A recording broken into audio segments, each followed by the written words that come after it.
भक्तों, शनिवार के दिन जो भी भक्त सूर्यपुत्र भगवान शनि देव जी के इस मंत्र का जाप करता है या सुनता भी है, उसका बुरे से बुरा समय भी अच्छे समय में बदल जाता है। फिर चाहे वह शनि की ढैया हो या 7.5 हो, सभी का प्रभाव शनि देव जी बहुत कम कर देते हैं। क्योंकि जिस व्यक्ति की कुंडली में शनि की ढैया या 7.5 का प्रभाव चल रहा होता है, वह व्यक्ति चारों तरफ से समस्याओं से घिर जाता है और धन की कमी हो जाती है, अनावश्यक भाग दौड़ बनी रहती है, कर्ज का बोझ बढ़ने लगता है, घर में कलह होने लगती है, धंधा व्यवसाय चौपट होने लगता है, कोर्ट कचहरी के मामले प्रारंभ हो जाते हैं, प्रतिदिन नई नई बीमारियां उत्पन्न होने लगती है। मनुष्य मानसिक, शारीरिक व आर्थिक रूप से बहुत परेशान हो जाता है। कभी कभी तो जिस व्यक्ति के ऊपर शनि की ढैया और 7.5 का प्रभाव होता है, वह व्यक्ति मृत्यु तक को भी प्राप्त हो जाता है। कुल मिलाकर ज्योतिषाचार्य का यह कहना है कि शनि की ढैया व 7.5 की दशा से खराब दशा कोई नहीं होती है। प्रिय भक्तों, शनि की ढैया व 7.5 प्रत्येक मनुष्य के जीवन में कई बार आती है और जब जब यह दशाएं मनुष्य के जीवन में आती है तो मनुष्य को आदि व्याधि से घेर लेती है। प्रिय भक्तों, ज्योतिष आचार्य का तो यहाँ तक कहना है कि जिस व्यक्ति के ऊपर शनि की ढैया या 7.5 का प्रभाव चल रहा होता है, वह व्यक्ति अगर अपने हाथ से कोई पशु जैसे गाय, भैंस, बकरी, बैल आदि खरीद कर घर लाए तो वह पशु भी मृत्यु को प्राप्त हो जाता है। प्रिय भक्तों, शनिवार के दिन शनि देव जी के इस मंत्र का जाप करना या सुनना बहुत ही फलदायी होता है। अगर आप उपरोक्त सभी समस्याओं से पीड़ित हैं, भविष्य में इन समस्याओं से बचना चाहते हैं, तो प्रत्येक शनिवार को शनि देव जी के इस मंत्र का जाप अवश्य करना चाहिए। प्रिय भक्तों, शनि देव का यह मंत्र बहुत ही सरल है, उसे कोई भी व्यक्ति जाप कर सकता है। जो भी भक्त शनिदेव का यह मंत्र जाप करता है या सुनता है, वह कभी भी उपरोक्त समस्याओं से पीड़ित नहीं हो सकता है, उसका जीवन सुख में व्यतीत होता है। प्रिय भक्तों, आई सच्चे मन से सूर्यपुत्र शनिदेव जी महाराज का यह दिव्य मंत्र सुनते हैं। लेकिन उससे पहले अगर आप भी चाहते हैं कि शनि देव जी महाराज की कृपा आप पर सदा बनी रहे, तो इस वीडियो को दिल से लाइक करके कमेंट में ओम शनि देव नमः लिखना बिल्कुल ना भूले। प्यारे भक्तों, मंत्र यह है। ॐ नीलाञ्जनं समाभासं रविपुत्रं यमाग्रजं छायामारुतण्डसम्भुतं तं नमामि शनैश्चरम्। ॐ नीलाञ्जनं समाभासं रविपुत्रं यमाग्रजं छायामारुतण्डसम्भुतं तं नमामि शनैश्चरम्। ॐ नीलाञ्जनं समाभासं रविपुत्रं यमाग्रजं छायामारुतण्डसम्भुतं तं नमामि शनैश्चरम्। ॐ नीलाञ्जनं समाभासं रविपुत्रं यमाग्रजं छायामारुतण्डसम्भुतं तं नमामि शनैश्चरम्। ॐ नीलाञ्जनं समाभासं रविपुत्रं यमाग्रजं छायामारुतण्डसम्भुतं तं नमामि शनैश्चरम्। ॐ नीलाञ्जनं समाभासं रविपुत्रं यमाग्रजं छायामारुतण्डसम्भुतं तं नमामि शनैश्चरम्। ॐ नीलाञ्जनं समाभासं रविपुत्रं यमाग्रजं छायामारुतण्डसम्भुतं तं नमामि शनैश्चरम्। ॐ नीलाञ्जनं समाभासं रविपुत्रं यमाग्रजं छायामारुतण्डसम्भुतं तं नमामि शनैश्चरम् ॐ नीलाञ्जनं समाभासं रविपुत्रं यमाग्रजं छायामारुतण्डसम्भुतं तं नमामि शनैश्चरम् ॐ नीलाञ्जनं समाभासं रविपुत्रं यमाग्रजं छायामारुतण्डसम्भुतं तं नमामि शनैश्चरम् ॐ नीलाञ्जनं समाभासं रविपुत्रं यमाग्रजं छायामारुतण्डसम्भुतं तं नमामि शनैश्चरम् ॐ नीलाञ्जनं समाभासं रविपुत्रं यमाग्रजं छायामारुतण्डसम्भुतं तं नमामि शनैश्चरम् ॐ नीलाञ्जनं समाभासं रविपुत्रं यमाग्रजं छायामारुतण्डसम्भुतं तं नमामि शनैश्चरम् ॐ नीलाञ्जनं समाभासं रविपुत्रं यमाग्रजं छायामारुतण्डसम्भुतं तं नमामि शनैश्चरम् ॐ नीलाञ्जनं समाभासं रविपुत्रं यमाग्रजं छायामारुतण्डसम्भुतं तं नमामि शनैश्चरम् ॐ नीलाञ्जनं समाभासं रविपुत्रं यमाग्रजं छायामारुतण्डसम्भुतं तं नमामि शनैश्चरम् ॐ नीलाञ्जनं समाभासं रविपुत्रं यमाग्रजं छायामारुतण्डसम्भुतं तं नमामि शनैश्चरम् ॐ नीलाञ्जनं समाभासं रविपुत्रं यमाग्रजं छायामारुतण्डसम्भुतं तं नमामि शनैश्चरम् ॐ नीलाञ्जनं समाभासं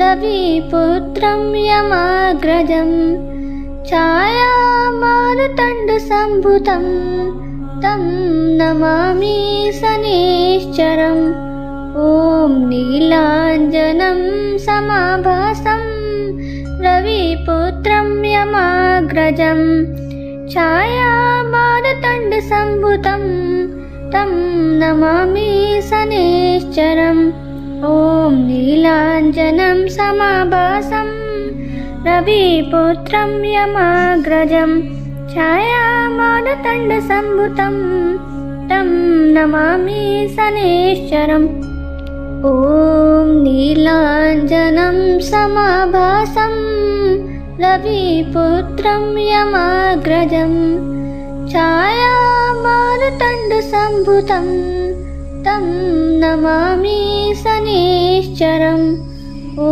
नीलाञ्जनं समाभासं रविपुत्रं यमाग्रजं छायामारुतण्डसम्भुतं तं नमामि शनैश्चरम् ॐ नीलाञ्जनं समाभासं रविपुत्रं यमाग्रजं छायामारुतण्डसम्भुतं तं नमामि शनैश्चरम् ॐ नीलाञ्जनं समाभासं रविपुत्रं यमाग्रजं छायामारुतण्डसम्भुतं तं नमामि शनैश्चरम् ॐ नीलाञ्जनं समाभासं रविपुत्रं यमाग्रजं छायामारुतण्डसम्भुतं तं नमामि शनैश्चरम्। ॐ नीलाञ्जनं समाभासं रविपुत्रं यमाग्रजं छायामारुतण्डसम्भुतं तं नमामि शनैश्चरम्। ॐ नीलाञ्जनं समाभासं रविपुत्रं यमाग्रजं छायामारुतण्डसम्भुतं तं नमामि शनैश्चरम्। ॐ नीलाञ्जनं समाभासं रविपुत्रं यमाग्रजं छायामारुतण्डसम्भुतं तं नमामि शनैश्चरम्। ॐ नीलाञ्जनं समाभासं रविपुत्रं यमाग्रजं छायामारुतण्डसम्भुतं तं नमामि शनैश्चरम्। ॐ नीलाञ्जनं समाभासं रविपुत्रं यमाग्रजं छायामारुतण्डसम्भुतं तं नमामि शनैश्चरम्। ॐ नीलाञ्जनं समाभासं रविपुत्रं यमाग्रजं छायामारुतण्डसम्भुतं तं नमामि शनैश्चरम्।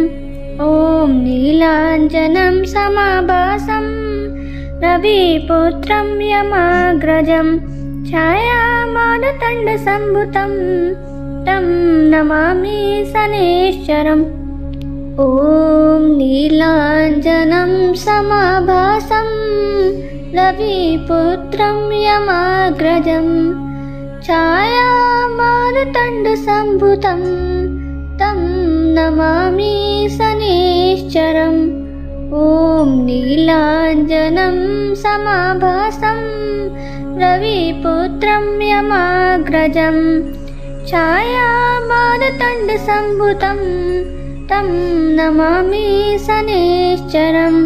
ॐ नीलाञ्जनं समाभासं रविपुत्रं यमाग्रजं छायामारुतण्डसम्भुतं तं नमामि शनैश्चरम्। ॐ नीलाञ्जनं समाभासं रविपुत्रं यमाग्रजं छायामारुतण्डसम्भुतं तं नमामि शनैश्चरम्। ॐ नीलाञ्जनं समाभासं रविपुत्रं यमाग्रजं छायामारुतण्डसम्भुतं तं नमामि शनैश्चरम्। ॐ नीलाञ्जनं समाभासं रविपुत्रं यमाग्रजं छायामारुतण्डसम्भुतं तं नमामि शनैश्चरम्।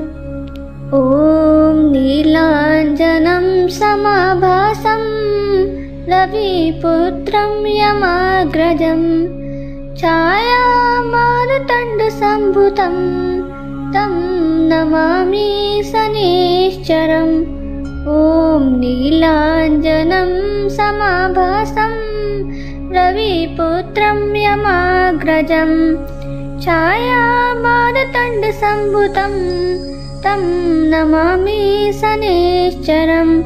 ॐ नीलाञ्जनं समाभासं रविपुत्रं यमाग्रजं छायामारुतण्डसम्भुतं तं नमामि शनैश्चरम्। ॐ नीलाञ्जनं समाभासं रविपुत्रं यमाग्रजं छायामारुतण्डसम्भुतं तं नमामि शनैश्चरम्। ॐ नीलाञ्जनं समाभासं रविपुत्रं यमाग्रजं छायामारुतण्डसम्भुतं तं नमामि शनैश्चरम्। ॐ नीलाञ्जनं समाभासं रविपुत्रं यमाग्रजं छायामारुतण्डसम्भुतं तं नमामि शनैश्चरम्। ॐ नीलाञ्जनं समाभासं रविपुत्रं यमाग्रजं छायामारुतण्डसम्भुतं तं नमामि शनैश्चरम्। ॐ नीलाञ्जनं समाभासं रविपुत्रं यमाग्रजं छायामारुतण्डसम्भुतं तं नमामि शनैश्चरम्। ॐ नीलाञ्जनं समाभासं रविपुत्रं यमाग्रजं छायामारुतण्डसम्भुतं तं नमामि शनैश्चरम्। ॐ नीलाञ्जनं समाभासं रविपुत्रं यमाग्रजं छायामारुतण्डसम्भुतं तं नमामि शनैश्चरम्। ॐ नीलाञ्जनं समाभासं रविपुत्रं यमाग्रजं छायामारुतण्डसम्भुतं तं नमामि शनैश्चरम्। ॐ नीलाञ्जनं समाभासं रविपुत्रं यमाग्रजं छायामारुतण्डसम्भुतं तं नमामि शनैश्चरम्। ॐ नीलाञ्जनं समाभासं रविपुत्रं यमाग्रजं छायामारुतण्डसम्भुतं तं नमामि शनैश्चरम्। ॐ नीलाञ्जनं समाभासं रविपुत्रं यमाग्रजं छायामारुतण्डसम्भुतं तं नमामि शनैश्चरम्। ॐ नीलाञ्जनं समाभासं रविपुत्रं यमाग्रजं छायामारुतण्डसम्भुतं तं नमामि शनैश्चरम्।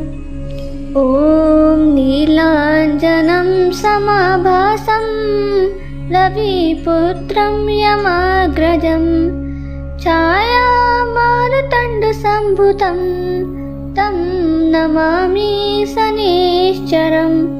ॐ नीलाञ्जनं समाभासं रविपुत्रं यमाग्रजं छायामारुतण्डसम्भुतं तं नमामि शनैश्चरम्। ॐ नीलाञ्जनं समाभासं रविपुत्रं यमाग्रजं छायामारुतण्डसम्भुतं तं नमामि शनैश्चरम्। ॐ नीलाञ्जनं समाभासं रविपुत्रं यमाग्रजं छायामारुतण्डसम्भुतं तं नमामि शनैश्चरम्। ॐ नीलाञ्जनं समाभासं रविपुत्रं यमाग्रजं छायामारुतण्डसम्भुतं तं नमामि शनैश्चरम्। ॐ नीलाञ्जनं समाभासं रविपुत्रं यमाग्रजं छायामारुतण्डसम्भुतं तं नमामि शनैश्चरम्। ॐ नीलाञ्जनं समाभासं रविपुत्रं यमाग्रजं छायामारुतण्डसम्भुतं तं नमामि शनैश्चरम्। ॐ नीलाञ्जनं समाभासं रविपुत्रं यमाग्रजं छायामारुतण्डसम्भुतं तं नमामि शनैश्चरम्। ॐ नीलाञ्जनं समाभासं रविपुत्रं यमाग्रजं छायामारुतण्डसम्भुतं तं नमामि शनैश्चरम्।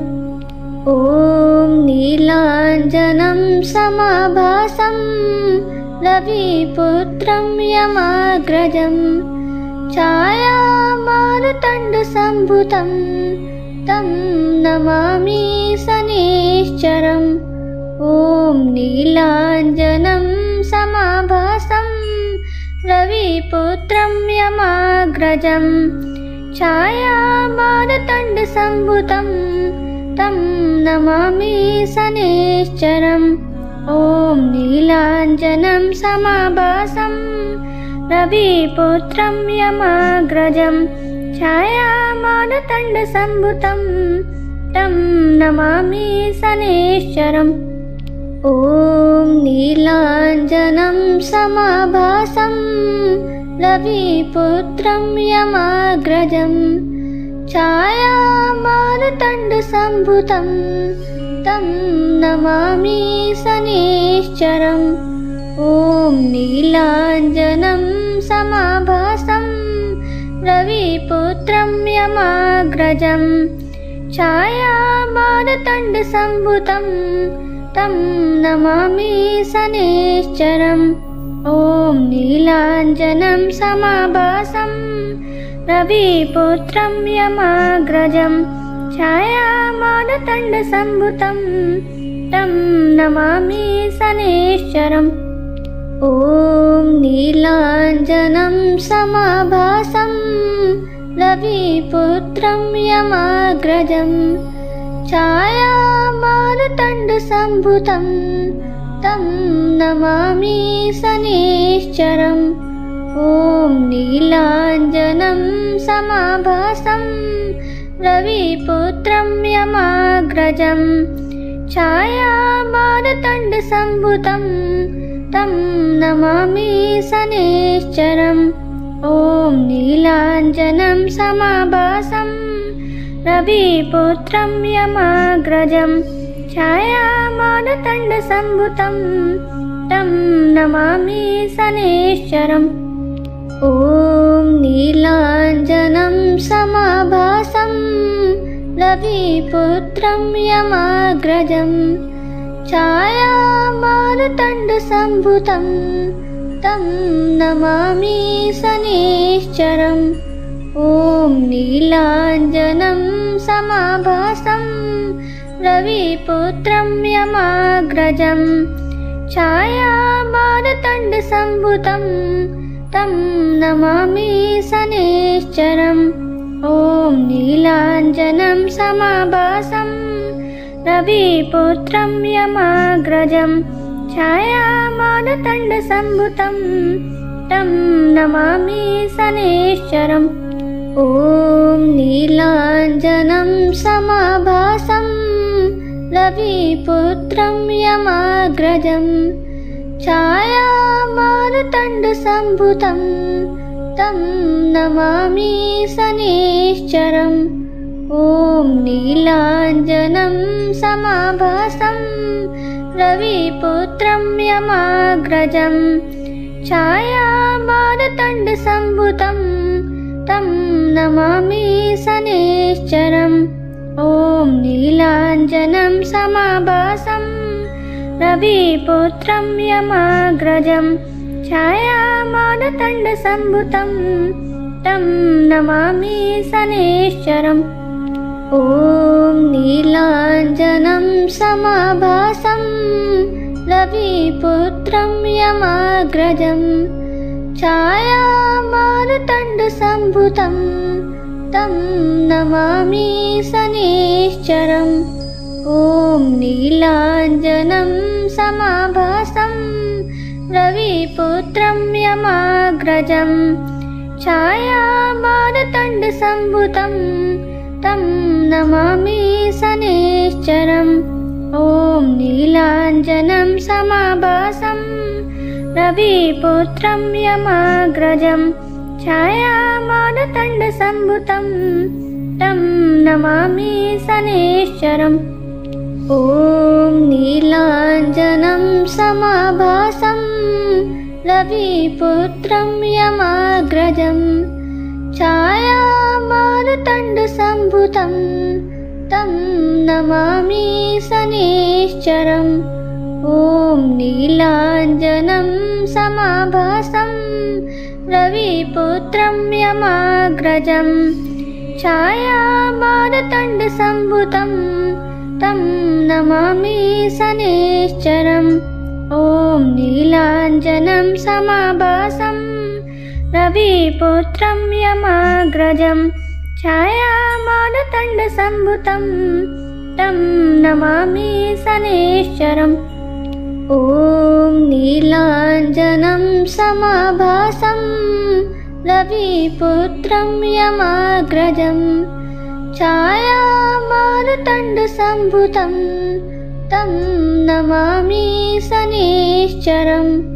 ॐ नीलाञ्जनं समाभासं रविपुत्रं यमाग्रजं छायामारुतण्डसम्भुतं तं नमामि शनैश्चरम्। ॐ नीलाञ्जनं समाभासं रविपुत्रं यमाग्रजं छायामारुतण्डसम्भुतं तं नमामि शनैश्चरम्। ॐ नीलाञ्जनं समाभासं रविपुत्रं यमाग्रजं छायामारुतण्डसम्भुतं तं नमामि शनैश्चरम्। ॐ नीलाञ्जनं समाभासं रविपुत्रं यमाग्रजं छायामारुतण्डसम्भुतं तं नमामि शनैश्चरम्। ॐ नीलाञ्जनं समाभासं रविपुत्रं यमाग्रजं छायामारुतण्डसम्भुतं तं नमामि शनैश्चरम्।